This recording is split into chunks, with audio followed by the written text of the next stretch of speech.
Well, the first thing that we really studied together was this little bug called a Bombardier beetle.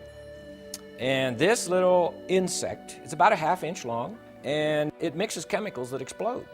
So I began to think, okay, now how would that evolve? Let's say if evolution is true, and you're evolving along here, and you don't have a defense mechanism, because that is the defense mechanism of the bug. So if evolution is true, it had to somehow evolve that. So let's say it's coming along here.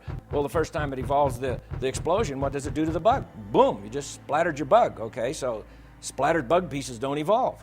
So I thought, well, how could this have happened? Well, it doesn't blow itself up. It has another little factory inside itself that manufactures chemicals. A chemical acts as a catalyst so that when you squirt that chemical in with these other chemicals that are like in neutral, you get your explosion. Well, the first time it manufactured that little chemical, here it goes again, blew itself up again. But it doesn't. Why? Well, because it has like an asbestos-lined firing chamber. And even then it would blow itself up if it didn't have somewhere for the explosion to go. So it has like twin tail tubes.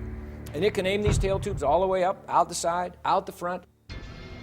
Let's say a spider is coming up toward its side and it doesn't have time to turn around and shoot. It can just take its little gun turret and aim it out there and shoot.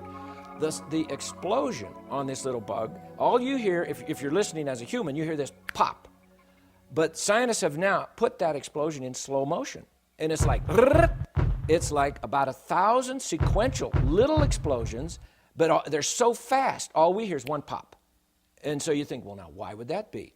Well, that was a curious thing for the scientists that study this little bug. A lot of them are at Cornell University, some other places. And what they discovered was that if it was just one big pop, the little bug, if he's shooting like a spider, let's say over here, and he goes room, bang, and shoots it, he's going to pop himself right out of there. It's like lighting a burner on a jet engine. So he's out of there. But as long as it is a sequential explosion with his little legs, he can hang on. How would evolution explain a sequential explosion?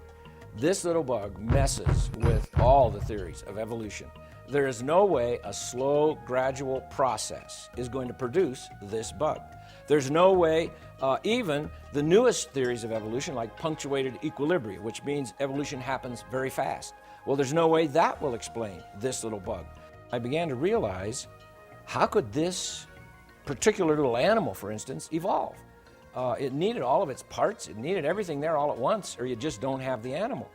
And my stomach started to churn, if I really want to be honest. And my wife would tell you, my stomach churned for 5 years. It took a 5-year struggle for me to begin to flip the way I think, from thinking in an evolutionary way to thinking in more this animal or little creature, little bug, whatever, was created fully formed, just like it is, because that went against everything I'd ever learned.